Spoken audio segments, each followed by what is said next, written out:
Bacula. Ndizokushayisa ngamakhehle. Kanti baba. We baba usena. Kanti baba. We baba usena. Noma ngihamba endleleni enzima we baba usenami njalo.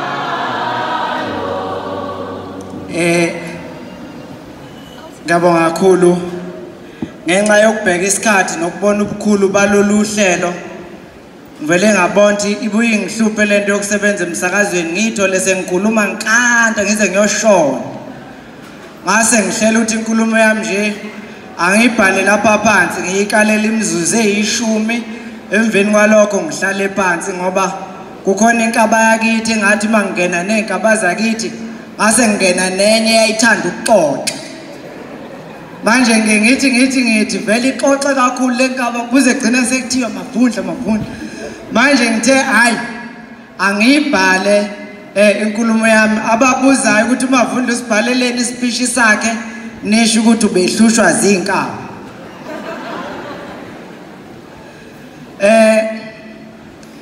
Ngibingelela ubaba indle engenhla. Ngibingelela ubaba indle engezansi ubuholi benkonzo ngokwehlukana kwegaba zabo emakomidini kubandakanya nawo olusha kuzwe lonke. Isifundazwe amazoni kanjalo nangaphansi kobaba bavileli ngiyababingelela. Igama lami uLungisani wakaMavundla le esigodini sasoyaya eShowe. Ngumzalwane ngaphansi kababa uMveleli uMaphumulo eNanda. Ngifuna ukubonga ithuba elikhetheke kangaka lokuba ngime phambi kwenu naphambi kwalendlu okuyinamanje angakholwa ukuthi lingifanele. Abaningi ke kinina baye bakusho nje lokhu ngoba kuzwakala sakuzehlisa kodwa bebesho futhi ngenhliziyo ukuthi hayibo uma bengakhulumanga mina bekuyokhuluma bani. Mina ke ngushiso ukuzazi ubuthaka bami nokuzibuka ngamehlo nje ayizolo. Abaningi kunina bangichaza ngoMavundla wasemsakazweni nokuningi okunye nje kwezinto ezibonakala ngamehlo zithintwe nangesandla engingacabanga ukuthi kuwuphawu lwalokho engikhona. Kodwa kakhulu kuyizibongo engizinikeza umoya oyingcwele engawemukela esandleni sompostoli ophilayo. Ngiyindodana nje isizukulwane somndeni onomlando wokuhlupheka okukhulu. Umfana omdala iselamani sesithathe einganeni eziyisikhombisa okungamantombazana amane nabafana abathathu. Ubaba engasekho emhlabeni akazange amazi uthisha. Kanjalo nomama wagcina ebangeni lesibili ku standard 2 ngokwemfundo. Lesi simo saba unozala okuhlupheka okukhulu njengoba ubaba wayesebenze engadini nasemafemini kwaSithebe eMandeni. Eholu 5 rand kuphela ngeviki owawenela ukuba khokha irent yala aqashe khona kanjalo nezijumbana zokubamba umoya la ehlenyuka nomshikashika wokufuna umsebenzi ongcono. Ngokuqonda isimo sakhe nathi sizingane zakhe saze sayeka ukulindela okuthile okuvela kuyena njengoba kwayena wayehluleka ukuziphilisa eyedwa la wayeqashe khona. Sabheka kwimpesheni kagogo eyayisiyithemba komakoti bakwakhe ababili lokhu wayenamadodana amabili okubaba omdala nobaba ongizalayo. Sebebonke abazukulu bagogo babeyishumi nambili ku460 wempesheni awayeyihola. Akusadingeki-ke ngize ngilichaze uhlobo lwempilo yokweswela ubupha nokulamba esasiphila singabantwana abancane beyithupha emlonyeni abanganathemba lokungcono okungenzeka njengoba kwakungekho okwakusangenzeka. Abazali bethu base bengafundile futhi kungekho ukuthi basangafunda. Linye kuphela ithemba sonke sabambelela kulona njengezingane, imfundo.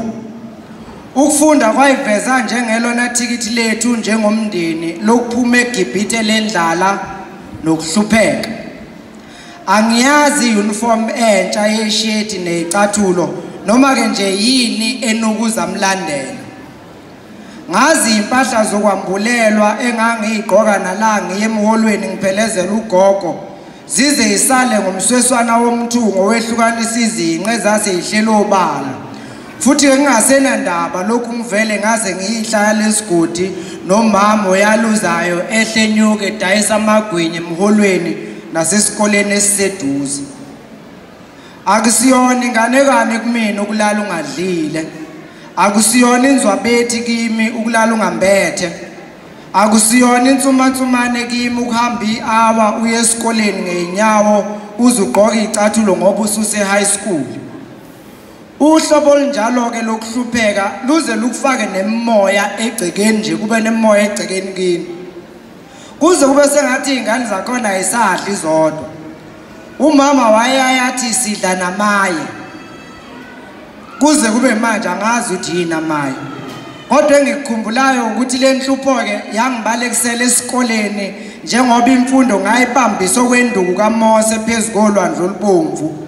Ngemfundo ngakwazi ukuwelisa abakwethu sishiya ngemuvi sitha sendlala simuka nolwandle oludala. Ngiyazi ngicela ukuthi ngikhulume ngezemfundo. Ezemfundo zisabalele kakhulu. Kunama departments nemikhakha eyahlukene uma ungabheka nje for example eTUT kunama faculties are about 7. Ngaphansi kwefaculty nefaculty kukhona ama departments are about 7 under each department. Uma ungaye mangosuthu ungafica ukuthi kunama faculties mangaphosisi mathathu mangamane. Ngaphansi kwefaculty nefaculty kukhona ama departments amane amahlanu under each department.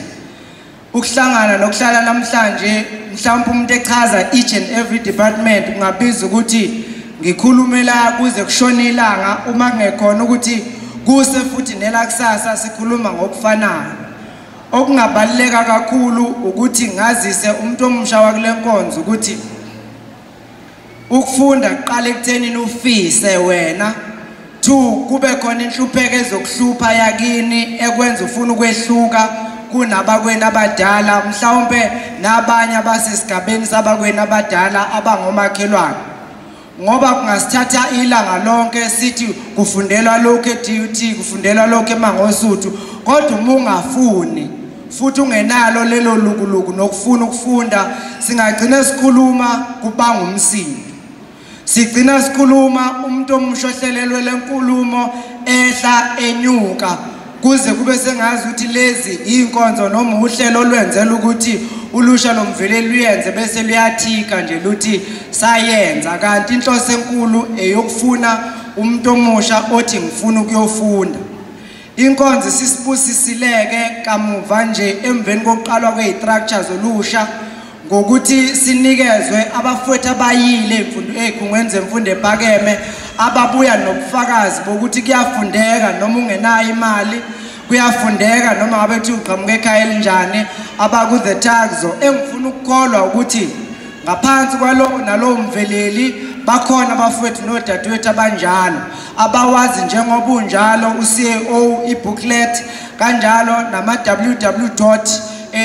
Ama universities ama website akhona la okwazi ukuthola khona ama minimum requirements azokutshela ukuthi noma ungabe uyokwenza siphi isifundo kodwa kubalekile ukuthi maths yakho uyiphase ngo level 4 bese kuthi maths lit yakho uyiphase ngo level 5 iEnglish uyiphase ngo level 4 bese uphasa ke zonke cishe ezinye izifundo ngo level 4 kuya phezulu. Uma uqinisekise kulokho thina ke siye sibe sesikwazi ngobuhlobo nobudlelwane sesibakhile namakomiti ngokwehlukana kubaveleli ukuthi sikuncedise esimene esinjengaleso.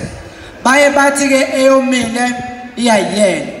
Kusukela kudala salivula ithuba siyathinteka siyaphika ukuba ama celebrity enkonzweni kakhulukazi ngoba sinje sakhiwe yona inkonzo. uma kukhona umfowethu noma udadewethu ofuna ulwazi ngokungena e-university asithintwa ngothi uyasidonsa nje nangebhanti noma ungasidonsa kabana kusithatha isikhathi ukuhlubuka bese silalela lokho okufunayo bese siyakusiza ayikho into engithokozisa njengokuthi uma ngingena lapha phakathi kwethu ngifica abafowethu nodadewethu esabancedisa ukuthi bakwazi ukuthi baqhubeke nezifundo ngifuna ukuthi ke kubafowethu nodadewethu abakhona la abafunayo ukuthi basizakale ukuthi how do they access tertiary level okama universities in this regard kanjalo nama TVET colleges I know ukuthi ubaba Khuzwayo is still going to speak but ke sikhona we are available to assist in that regard ungathinta ngisho ikomiti likababa Mveleli abafowethu babangani bethu esiWhatsApp nabo ubusuku nemini kodwa ke ngiyazi ukuthi bengicela ukuba ngikhulume ngaphansi kwesihloko semfundo esingeqede ngamagama ukubaleka kwayo empilweni yomuntu ikakhulukazi omusha kodwa ngivumeleni ngiphethe lenkulumo ngokuzikhumbuza ngelinye ithikithi elangikhipha eGibhithe kungifanele ikakhulukazi kulesi sikhathi esikusona kukhona ilanga lafikayo la umndeni wakithi ohluphekayo owemukela khona ivangeli labapostoli abalishumi elinambili kuKristu ngangisewumfanyana weminyaka nje eyisikhombisa leli ivangeli lafika lingahlotshisiwe linganongiwe alingithembisanga imali na wonke umnotho oza ngokuba nemali la ngethembisa ngosindiso lomphefumulo wami kanye nesizukulwane sami esikhale kulahlweni ngenxa yokuphambana noNkulunkulu ngezenzo leso sizukulwane sisaphile enyameni leli ivangeli lathi ubuKristu buyinkambo yosenyameni evuma ukuba umhlatshelo wasebelele abayisizukulwane sakhe lathi ukuvuka kwakhe uKristu nabakubo abayizinkulungwane ezi144 kwakuuhlelo olusha new covenant lukaNkulunkulu lokubuyisana nomuntu owehlulekile walahlwa emthethweni weTestament elidala lathi leli ivangeli ukuvuma kwami kwakuuqala kwendlela yami nami ukuvusa abakithi uma ngimemukela ngalabo abathumile kuMateyu 10 kuMateyu langitshela ukuthi laba baphiwa amandla okuphulukisa izifo nokukhipha imimoya yamadimoni kwavela futhi kuleli verse ukuthi laba baphiwe namandla okwemukelisa umoya ongcwele kulaba babemukelayo iverse lokugcina okuyilona elanginqoba ileli lesanusi esiuSimoni elithi kwathi kuba sibone ukuthi kanti ngokubeka isandla umpostoli ophilayo umuntu uyemukelisa umoya ongcwele safaka isandla ephaketheni sikhipha imali sithi ngipheni nami lawo mandla ukuze ngibakhulekelayo bamukele umoya ongcwele basiqalekisaka abapostoli uPetro noJohane sazikhalela kwayinqaba kodwa kusukela ngelanga engamukela ngalo leli ivangeli ngisuke ebandleni lasekhaya kwakuyiZayoni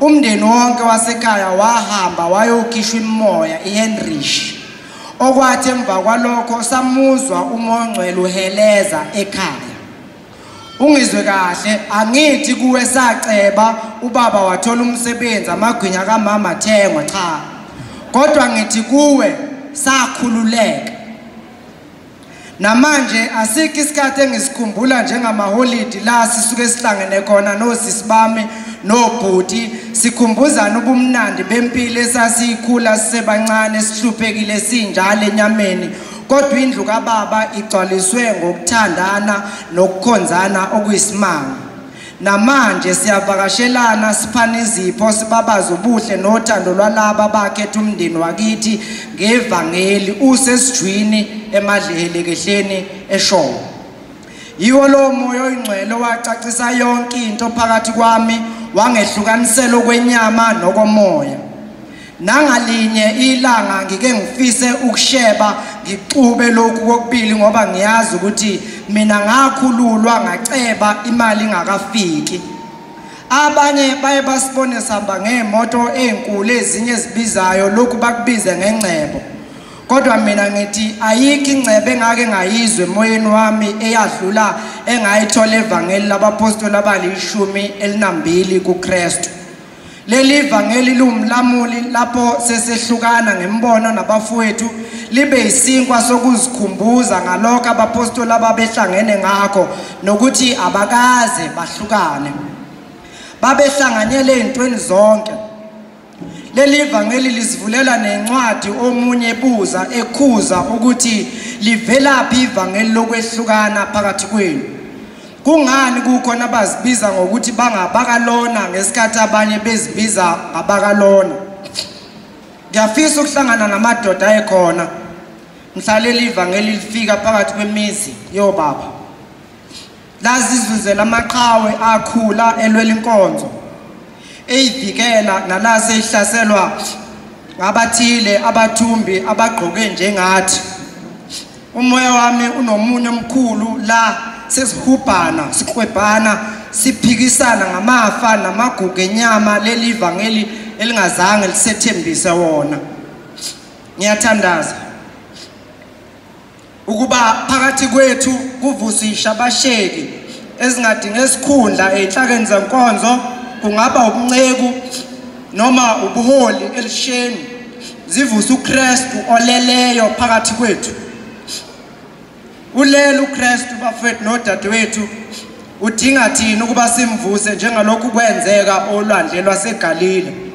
Masimvuse ukuze lesi sikebhe sihamba ngaso singacwili ekhona. Ngaphezu kwakho konke umuntu omusha hamba esikoleni uyofunda, ungezwa ngomuntu ekukhohlisa. Leli ivangeli nokukhola lingakwenzela konke, likubonise neminyango, kodwa imfundo iyona kuphela yokunikeza isikhiye sokwazi ukuvula leyo minyango leyo.